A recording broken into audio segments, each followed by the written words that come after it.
Asalaamu calaykum waraxmatullaahi wabarakaatu. Dhammaan akhyaarta ku xidhan kanaalka Dayax-tag and Vlog soo dhawaada muuqaal cusub ehli asxaaba. Muuqaalkan waxaan kaga hadlayaa Facebooka iyo siduu xogteena ku helo. Intaynaan bilaabin haddaad ku cusubtay kanaalka fadlan kusoo bir oo subscribe saar, muuqaalkana like saar, mahadsanid. Facebookan aadaynaa saddexda liidas dul saaran baan sii tegaynaa. Waxaa aadaynaa settings and privacy tegaynaa. Settingskan tegaynaa.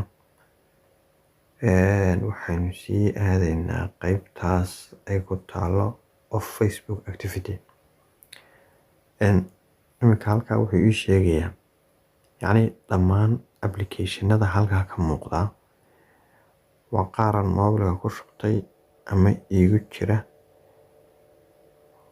Waxa weeye yacni marka aad applicationka la soo degto wuxuu ku weydiinayaa permissions, yacni waxyaabaad u ogolaanayso. Marka xogta halkaas uga gurayaa application kaliya maaha, waa website-ada xitaa aad booqato. Marka waxay sameynayaan waxay ururinayaan xogtaaday ururinayaan kadibna waxay ka iibinayaan Facebook. Marka bal aynu isla eegno qoraalka sare siduu inoo muujinayo sidai xogta ku soo gaadho ayuu ka warramayaa. Waa sidaan idiin soo sheegayun tusaale ina siinaya. Halkan waxaa ku qoran qof buu inoo sheegayaa Jane, gabadhaas ama ninba wax doona ha noqdo, wuxuu iibsaday beer kabaa buu online ka iibsaday. Meeladan online-ka kabaha iyo waxa laga iibsado. Kadibna dukaankaas ama meherada ay wax ka iibsadeen xogtaadii ayuu kaydinayaa. Wuxuu siinayaa Facebook buu siinayaa. Facebookna waxa weeye xogtaada way kaydinaysaa. Akoonkaaga Facebook ay ku kaydinaysaa. Kadibna xayeysiin ahaan baa hadhow lagu soo gelinayaa. Marka imka qodobka u dambeeya wuxuu kuu sheegayaa inay arkayso yacnihii xayeysiin ku saabsan yacnihii waxay iibsatay. Marka yacnihii app kasta yacni siduu u baaxadda weyn yahay Facebook iyo siduu xogteena u urursanayo.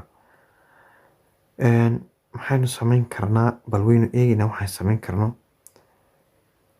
Iminka wuxuu ku leeyahay clear your saad u tirtirto. Your activity will be disconnected from your account. This does not currently include. We will continue to receive your activity from business. Yani si kastaba ha ahaato haddaad iminka samayso haddana waa wax soconaya uun gadaal waan ka helaynaa haddana yacni saa kaaga tegi mayno weeye. Maadaama bahalkii kuu free ahaad iska isticmaalayso iyaguna dee waxbay ugu soo dhaxaysiisanayaan oo yacnihii waa dee in isticmaalkan ay dadku ku badan yihiin. Shirkadaha lacagta haysta ee alaabta iibinaya ayaa lacag laga qaadaya, xayeysiintoodiiba adiga lagu keenaya saad u daawato.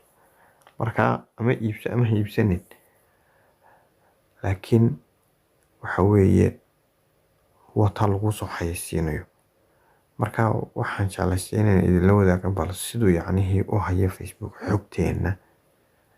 Yacni aynaan u ahayn dee dadka madax bannaan wax kastaad iibsanayso yacnihii wata lala socdo. Ninbaad wax ka iibsanaysaa xogtaadu urursanaya. Yacni waxaad adigu maaha fasaxday haddana cid ku joojinaysaa ma jirto. Waa laga adeeganaya dad jooga. Asxaabta idin salaamaya.